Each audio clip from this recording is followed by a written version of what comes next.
पुरुषोत्तम मास महात्म्य।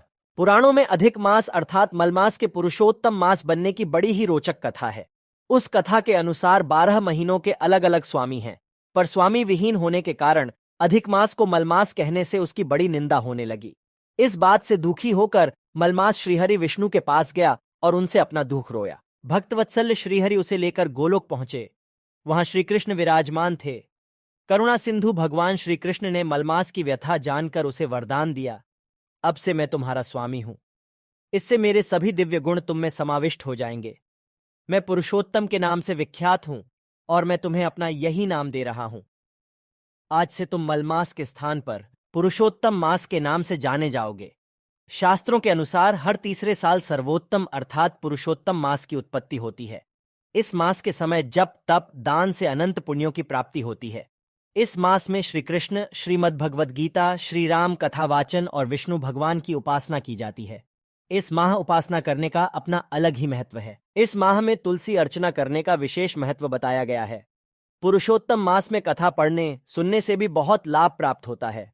इस मास में धरती पर शयन, एक ही समय भोजन करने से अनंत फल प्राप्त होते हैं। सूर्य की 12 संक्रांति के आधार पर ही वर्ष में 12 माह होते हैं।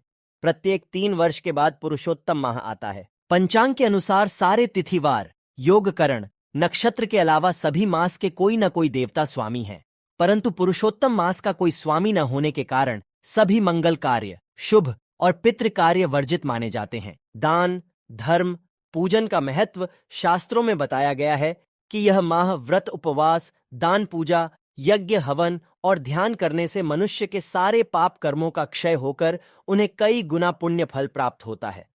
इस माह आपके द्वारा दान दिया गया 1 रुपया भी आपको 100 गुना फल देता है। इसलिए अधिक मास के महत्व को ध्यान में रखकर इस माह दान पुण्य देने का बहुत महत्व है।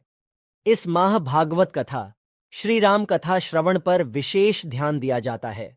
धार्मिक तीर्थ स्थलों पर स्नान करने से आपको मोक्ष की प्राप्ति और अनंत पुण्यों की प्राप्ति मिलती है। पुरुषोत्तम मास का अर्थ जिस माह में सूर्य संक्रांति नहीं होती वह अधिक मास कहलाता है। इनमें विशेष रूप से सर्व मांगलिक कार्य वर्जित माने गए हैं, लेकिन यह माह धर्म कर्म के कार्य करने में बहुत फलदायी है।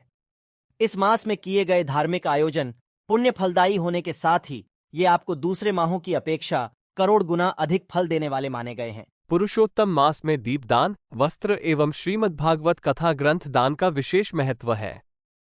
इस मास में दीपदान करने से धन वैभव में वृद्धि होने के साथ आपको पुण्य लाभ भी प्राप्त होता है।